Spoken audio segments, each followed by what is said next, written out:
সনাতনীদের উপর বারবার আক্রমণ করা হচ্ছে কেন? জবাব চাই, জবাব দাও, জবাব চাই, জবাব দাও। উপর আক্রমণ হচ্ছে কেন? পুলিশ প্রশাসন জবাব চাই, জবাব দাও, জবাব চাই, জবাব দাও। পশ্চিমবঙ্গের দিকে দিকে হিন্দুদের উপর আক্রমণ হচ্ছে কেন? পুলিশ মন্ত্রী, মুখ্যমন্ত্রী জবাব চাই, জবাব দাও, জবাব চাই, জবাব দাও। এখানে উত্তর সোনামুড়ি গ্রাম পঞ্চায়েতের গণপতিনগর গ্রাম। আমরা এখানে বারবার সনাতনীদের আক্রমণ হতে দেখেছি। গত বছরও আমরা দেখেছিলাম এবং তার আগেও এই ঘটনা ঘটেছে।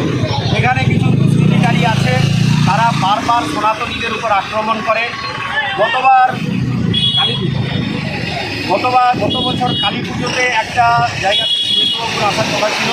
আমাদের বিরোধী দলনেতা দোল উৎসবের একটা ঘটনা ছিল, সেখানেও এইভাবে মন্দিরকে আগুন লাগানো হয়েছিল। সামনে আপনারা জানেন যে লক্ষ্মী পুজো এবং কালী পুজো।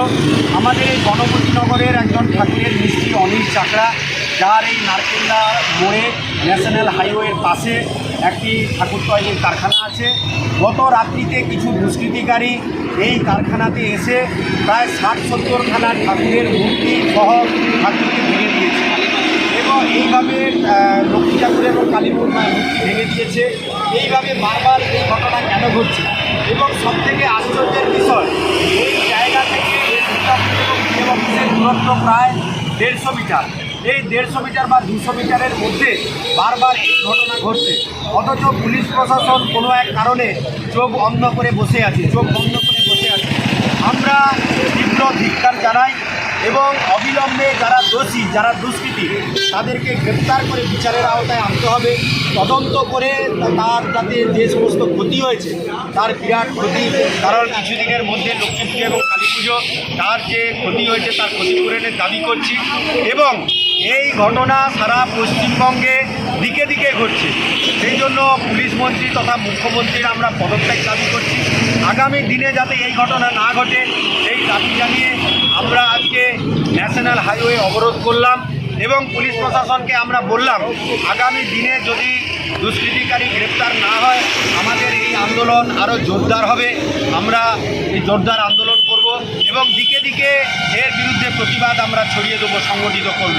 তাই পুলিশ প্রশাসনের কাছে আমরা দাবি জানাচ্ছি, অবিলম্বে দুষ্কৃতিকারীদের গ্রেপ্তার করে তাদেরকে উপযুক্ত শাস্তি প্রদান করতে হবে। সেই সঙ্গে অনিলবাবুর যে ক্ষতি হয়েছে তার ক্ষতিপূরণ দিতে হবে। আমি আশিস মণ্ডল, বিরোধী দলনেতা, তমলুক পঞ্চায়েত সমিতি এবং কর্মী, ভারতীয় জনতা পার্টি। পুলিশ প্রশাসন হায় হায়, পুলিশ প্রশাসনের নাকের ডগায় ঘটনা ঘটলো কেন? পুলিশ প্রশাসন জবাব চাই, জবাব দাও, জবাব চাই, জবাব দাও। এসপি অফিসের সামনে এই ঘটনা ঘটলো কেন? পুলিশ প্রশাসন জবাব চাই, জবাব দাও, জবাব চাই, জবাব দাও। উত্তর সোনামুড়ি গ্রাম পঞ্চায়েতে এই ঘটনা বারবার ঘটে কেন? পুলিশ প্রশাসন জবাব চাই, জবাব দাও, জবাব চাই, জবাব দাও।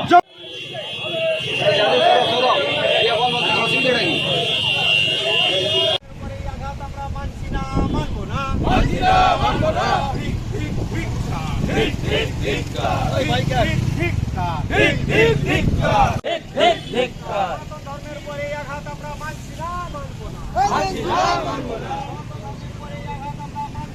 মানবো না, দুষ্কৃতিকারীদের গ্রেপ্তারের দাবিতে আমাদের আন্দোলন চলছে, চলবে, দুষ্কৃতিকারীদের গ্রেপ্তারের দাবিতে আমাদের পথ অবরোধ চলছে, চলবে।